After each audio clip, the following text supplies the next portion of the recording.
Hello and welcome to our Bible study time. This is the series I'm doing called Through the Bible, and just taking and trying to look at it, not quite 30,000 feet view, but at least a little more than just each chapter or verses, and more a structural view, I guess, of what's going on. The Bible is so important, whether you are a Christian or not, or Jewish, because it is a foundational book for both of those groups. And it's used so much today, mostly in good and positive ways, I think, but occasionally in ways that are a little more oppressive, I guess we could say. You know, you shouldn't do this, can't do that. And people will believe that they know if God accepts you or not. And that can be a little dangerous. But I think it's really helpful to be armed with some knowledge about how the Bible came to be and how these sections, how they fit in the structure. We're spending a fair amount of time. It's going to take us a little while before we get out of the book of Genesis because it is so foundational. Today we are beginning following the story of Noah's flood. And if you have any questions about that story that you'd be interested in checking out, look at Through the Bible Part 2, because we do talk about the story there. And this is not so much in depth, but hopefully it's got a fair amount of detail and can help you. But today, following that flood story in the gospel, in the book of Genesis, stories about the Tower of Babel. And beyond that, the beginning of the story of the patriarchs, or the patriarch Abraham, or Abram, and his wife Sarah, or Sarai. And so that's kind of where we go today. Again, once we get through this material, and maybe through the first half or so of the book of Exodus, we'll go a bit faster, because we can't go on forever, but also I think this is everything in the rest of the Bible kind of flows out of this, okay? So when I talk about through the Bible, I'm talking about working our way kind of through the larger piece of literature and trying to understand it a little better.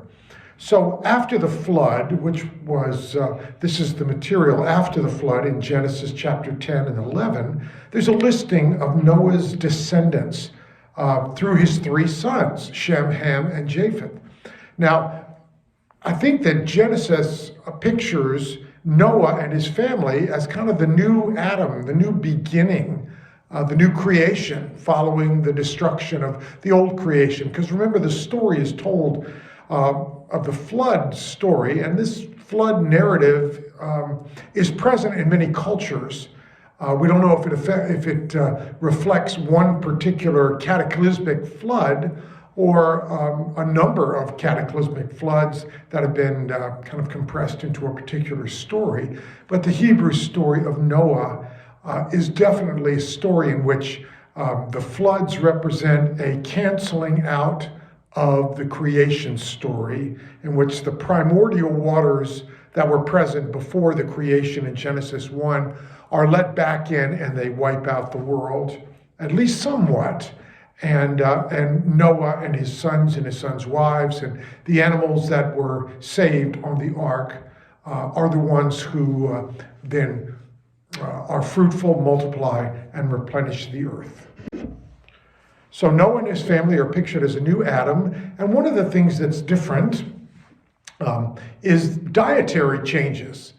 Everything is now okay to eat, which means that, remember, Adam was told you can eat of any fruit of any tree except the tree of the knowledge of good and evil. So fruits, vegetables, all of those things. Well, now meat is okay to eat, but you have to be careful. You can't drink the blood. I'm sure there are many reasons for that, but at any rate, later on, this rule, this law from Noah's time was changed through Moses as he introduced kosher food laws, that there was some meat that was okay to eat, some that was not okay to eat, and ways of preparing it that were okay and some not. The text restated that human beings are made in God's image. And the command from Genesis 1 Be fruitful and multiply and fill the earth. Japheth, Ham, and Shem represent ethnicities of people. Ham represents the Canaanites, and the story we read in there that through the shame of his seeing his father drunk and unclothed and not handling it correctly meant that he would be, in a sense, a slave or subservient to his brother Shem, who was the father, the namesake of the Shemitic people, or the Semite people. The families of Noah's sons, their genealogies in their nations, and from these the nations spread abroad on the earth after the flood. We don't want to think too much about the fact that we're all not only loosely connected, that we are intimately connected genetically, all people of the earth. But at any rate, that's not the point of this story. The point is that God brought about a new creation with the story of the flood of Noah. So after this, there's a curious story that we refer to as the Tower of Babel. This is in chapter 11, and in a sense, it replays the sin of Eden, in which people desire to be like God. The text says, now the whole earth had one language, and as they migrated from the east, they came upon a plain in the land of Shinar, Babylon, and settled there. Now, what's interesting is the implication is if you're migrating from the east, is you're going to the west. But all of the migration up to this point has been more and more east from the Garden of Eden, settling east of Eden, and then east of all of that. And so I just wonder if that idea of migrating from the east, going back toward the west, might be reflective of people who are not in God's grace. Just a thought. But they settled there, and this is the Babylonian culture, the people of Shinar. And then they said, come, let us build ourselves a city. Remember that Cain, Cain and Abel, when Cain was banished and set upon the earth, his name meant worker in metal. He was a builder of cities. And so this group of people who let us build ourselves a city and a tower with its top in the heavens, and let us make a name for ourselves. All sorts of implications in that story, but that this tower in the middle was most likely a ziggurat, a tower for astrology and the worship of the gods represented by the heavenly bodies. There is a curious description of God's reaction to the tower and to this building project. God says, look, they are one people. They have all one language. This is only the beginning of what they will do. Nothing that they propose to do will now be impossible for them. Come, let us go down and confuse their language there so that they will not understand one another's speech. I want to pause for a second here because just this morning on the news, I heard somebody who was talking about social media and the divisions in our culture and actually made reference to this story that what we see taking place in the last decade, especially in our own American culture, is a sense of people dividing so much that we don't even speak the same language. We don't have a common truth that we share, and how horribly divisive that is. And the reference to the story of Babel seems pretty much an appropriate one.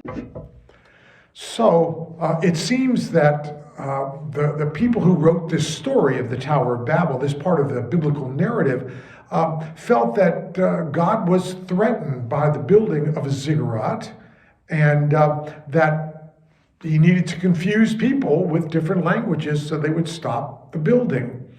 And this definitely represents a human perspective, because the God that we understand is never threatened by anything that humans do. That's kind of basic to the name and the understanding of who God is. But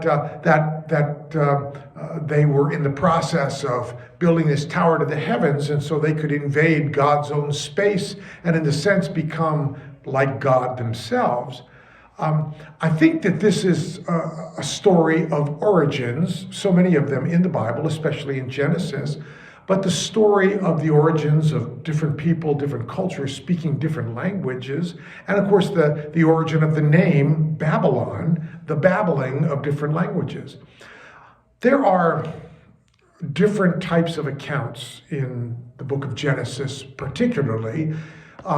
Three main ones that are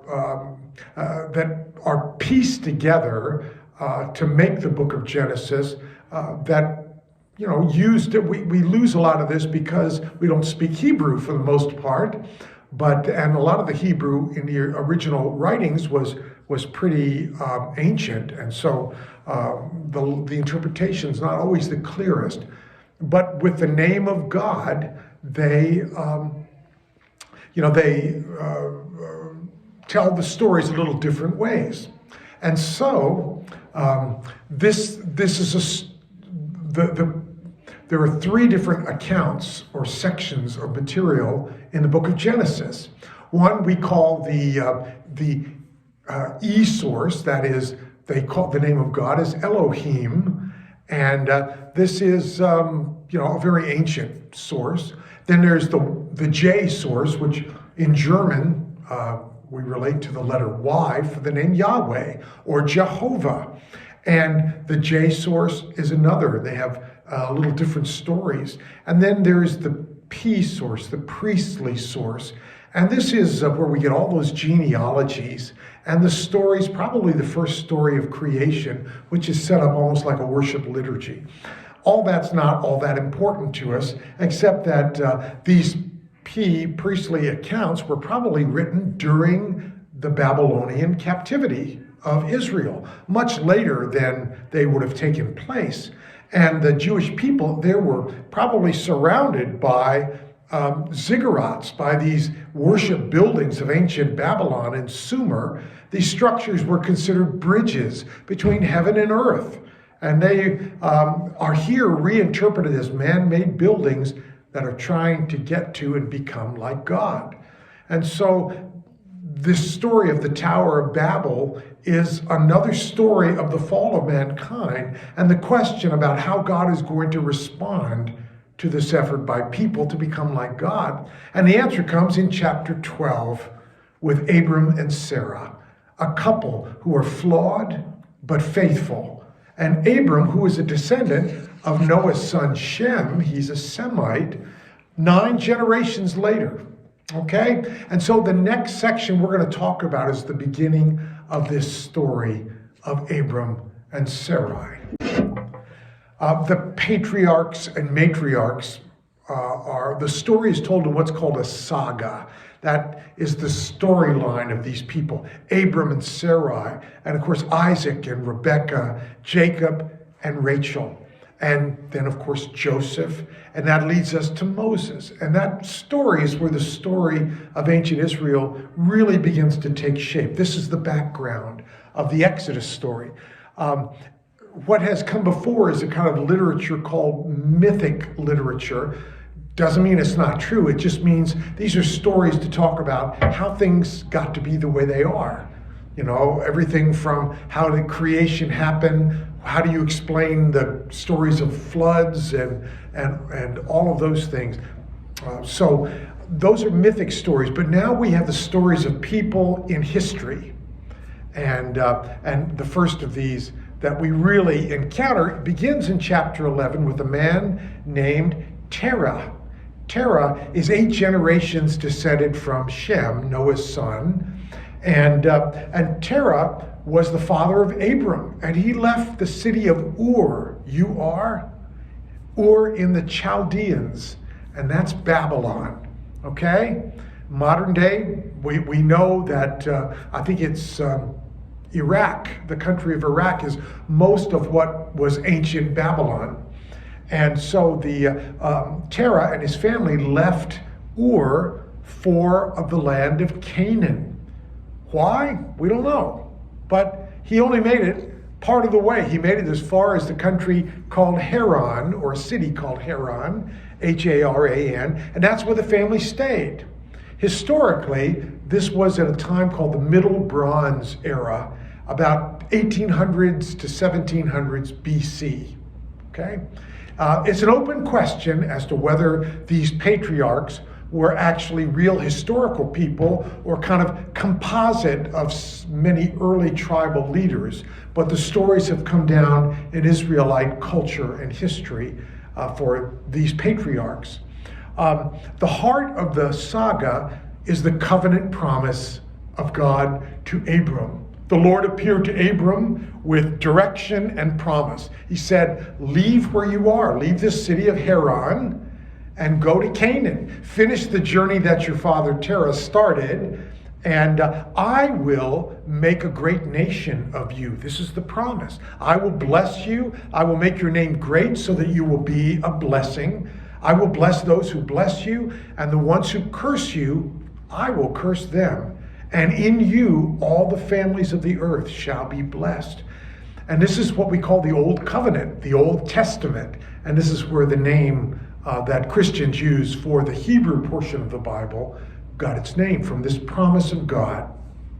Abram left Haran together with his wife Sarai and their nephew Lot. His brother, Abram's brother, had died, and the brother's son, Lot, kind of attached himself to Abram, and they took all their possessions, including all their family members and their slaves, and they left for the land of Canaan, which was called the land of promise, the promised land.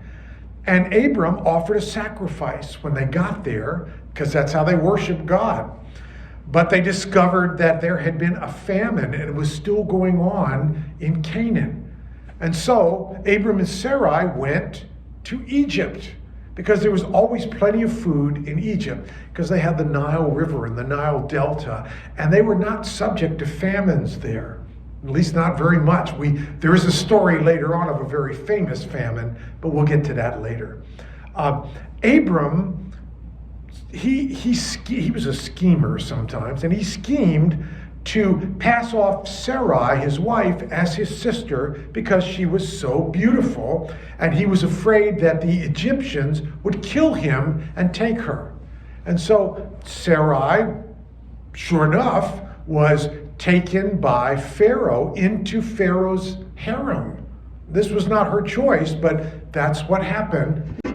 And so she was taken into Pharaoh's harem, but Pharaoh gave Abram lots of stuff. Lots of money, lots of possessions, lots of servants and slaves, animals, all those things that created wealth in those days.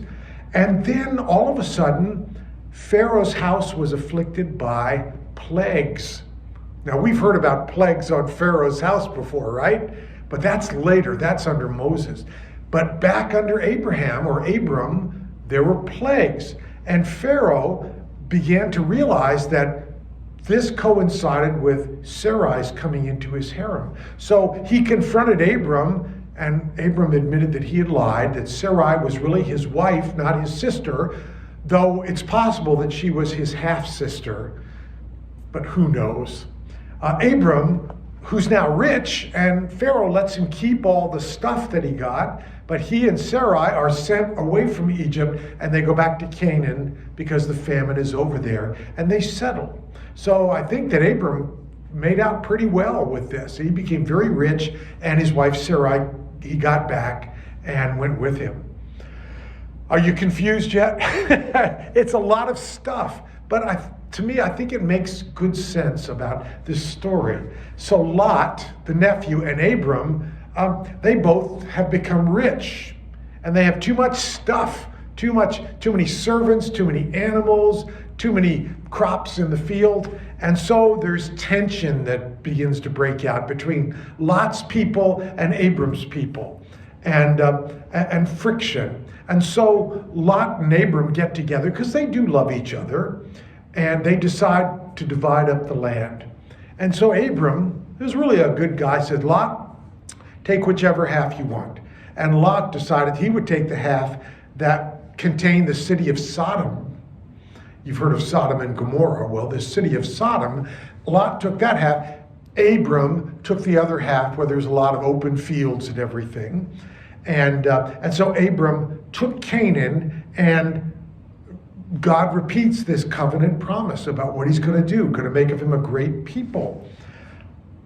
Then there's a strange story that appears in this time about a confederation of kings that attack Sodom and Gomorrah. They're kind of sister cities. And one of the things they do is they capture Lot and all his things and his family, and they take them prisoner. So when Abram hears about it, he gets all his men together, and they form an army and attack those kings, and they defeat them and free Lot and his family. And then King Melchizedek of Salem. Now Salem, one of the things to remember, will one day become the city of Jerusalem. Salem is the end of that word, Jerusalem. And so Melchizedek comes from what would become Jerusalem, and he brings out bread and wine and offers what looks a lot like a communion or that type of offering to Abram. And he was called a priest of the God Most High, and he blessed Abram. And Abram gave him 10% of everything that was left from the war. He gave him his tithe. But Abram didn't take anything for himself. He gave it to others. Melchizedek is sometimes seen by many as an appearance of Christ in the Old Testament. That is a little bit of a stretch, but many people think that's true, and who am I to disagree? So that's an interesting story. Well, then, curious thing happens, and it's so fascinating, I'm only going to refer to it very briefly. Abram kind of challenges God because he still doesn't have any children, despite God's promise. And in response, God repeats the covenant again. He said, Abram, count the stars, so shall your descendants be. Basically, trust me, Abram. And Abram did. He believed. And the Lord reckoned it to him as righteousness. It was a sign of faith that God accepted. Abram, though, wanted some proof. And so there's a curious story of God literally cutting a covenant. It's in chapter 15, beginning in verse 12, in which a vision of the Spirit of God passing between the halves of a sacrificed animal. And it's a way that people in that age kind of notarized a covenant or a contract. But he also predicts in that vision the Egyptian slavery that would happen many years down the road. So a curious little story. Well, Abram didn't have any children, and Sarai, his wife, who was blamed for not having any children, she decides that she's going to take things into her own hands. And so she has an Egyptian slave girl whose name was Hagar. The name Hagar means stranger. And she probably came with Abram and Sarai from Egypt with all the stuff that Pharaoh gave them. Anyway, Sarah gave her to Abram, her handmaid, to Abram for the purpose of conceiving a child. I don't know if you've seen the story on the story called A Handmaid's Tale on HBO, on cable TV, but it was loosely based on, or at least inspired by this story of Abram. And this was a practice back then. And so Abram listened to Sarai, the voice of his wife, kind of like Adam listening to Eve, and Hagar became Abram's second wife. And she did conceive, and she bore a son. But while she was pregnant, she began to kind of look down on Sarai because Sarai wasn't able to have any children, and Hagar, was having Abram's child. And so she began to kind of give Sarai a hard time with contempt on Sarai. And Sarai was angry and dealt harshly with her. We don't know just what that meant, but it caused Hagar to run away. And Hagar was in the desert, pregnant, no water, no food, desperate, when the angel of God appeared to her. Maybe God himself appeared to Hagar. This is so fascinating because this is an Egyptian slave woman, and God appears to her. God doesn't appear to Abram and Sarai in that same way. And so it's a fascinating story about the perspective of God by the Israelite people. So God spoke to a slave, a pregnant woman, and a foreigner, and Hagar returned to Sarai, and she submitted to her. And God's promise given to Hagar in the desert was this, that I will greatly multiply your offspring. You will also have many children. And she gave birth to a son named Ishmael. And the name Ishmael means God has heard my affliction. And that would be Hagar's story. God heard her affliction. And Ishmael, we know, his name comes back with the Ishmaelites, who in the story of Joseph are the ones who took Joseph down to Egyptian slavery. Wow, a lot of things. But if you can hang in just a few more minutes, we're almost done with this part. So Abram, who's now called Abraham, is in his tent. And 3 men show up. It appears they're not 3 ordinary men. They are maybe 3 angels. And it's also possible they represent the Trinity. But anyway, the story is about the importance of hospitality, which is such a vital practice in the Old Testament. And again, and we'll talk about this in a second, the great sin of the city of Sodom was not homosexuality, it was lack of hospitality. Anyway, the 3 angels, 3 men show up at Abraham's tent. Sarah, who's also there, makes bread. Abraham picks a calf to have it prepared for food. And Abraham himself serves them. He really practices hospitality. And they predict that Sarah is going to become pregnant and that she will have a son in due season. And Sarah and Abraham laugh. Sarah laughs quietly. Abraham laughed pretty loudly at the idea of at their age, they were 90, I think, and that them having sexual relations and then having a child and all of that, they thought that was hysterical. But their names were changed. They believed, and Sarah became with child. And they had a son later named Isaac, and Isaac's name is related to the word to laugh. So it came out of that story about laughing. And so Abraham decides to go with those 3 men, 3 angels, to Sodom. And again, as I said before, the sin of Sodom and Gomorrah, we often see it as wanton sexual sinfulness, exploitation. But I think that the fundamental sin in this story is that they were not practicing hospitality, but that the sexuality had to do with oppressing and abusing. I don't think it has anything to do with homosexuality as we understand it today. That's my opinion, but I think that's true. So anyway, God goes to check out Sodom and Gomorrah, and Abraham stayed with the Lord, and they talk. So what happened is 2 of these men, 2 of these angels go to Sodom. One of them stays with Abraham, and that turns out to be God, but the other 2 may be God also. It's not real clear. But then the bargaining begins. Okay, God and Abraham are talking, and Abraham says, would you not destroy the city if there are 50 righteous men found? What about 45? What about 40? All the way down to 10. And God agrees, okay, if there are 10 righteous men found in Sodom, I'll spare it. But of course, as you know, 10 righteous men were not found in Sodom. And the sin of Sodom was the opposite of hospitality. It is violence and abuse. And the angels came to Sodom. Lot, who was there, showed them great hospitality, brought them into his home. But after dinner and before they went to bed, the trouble started.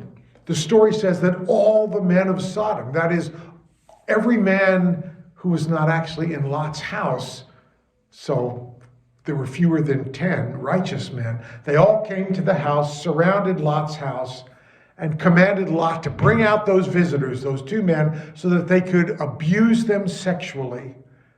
And the sin of Sodom, again, was the opposite of hospitality to these guests. And Lot, we know this is true because what did Lot do? God offered to send out his 2 daughters instead and said, abuse them, but not these guests, because hospitality is such a vital practice.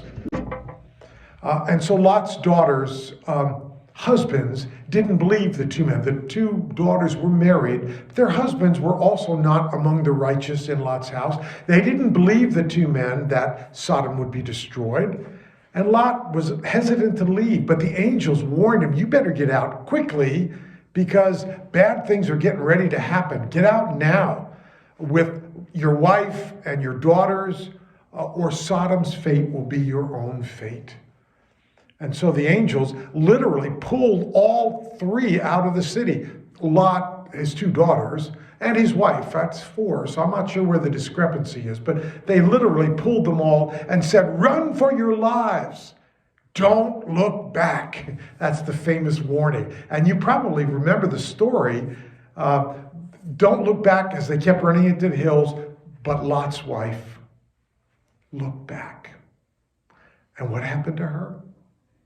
She became a pillar of salt. And this was probably a story of origins about how this land had these pillars of salt there. But at any rate, it is an interesting story. So Lot and his 2 daughters escape Sodom. His wife does not escape. She becomes this pillar of salt. And Lot and his daughters went up into the hills and lived in a cave. There's more detail in this story you can read if you'd like. But then something strange happened. Since their father was old and their husbands were dead, the 2 daughters conspired to get Lot drunk and to have sex with him. Yes, this is in the Bible. And on successive nights they did so, but the idea was so that they could have children for Lot. They would be Lot's children and grandchildren, I guess, at the same time. But it was a reminder that a women's role in that culture was primarily to have children. And the children, again, this is another one of those stories of the origins of people. The children became the ancestors of the Moabite people and the Ammonite people, 2 traditional enemies of Israel later on. So the saga of Abraham and Sarah continues. And I won't be here next week to do the Bible study, but the following week we will. And we'll move along then with Isaac and later Jacob and all of that story and Joseph. And then we'll look at Moses and the Exodus. So thank you so much. Tonight at 7 o'clock is our final Vesper service of this season. And so I hope that you can join us either in the chapel or on Channel 7. Thank you so much. Take care. Bye-bye.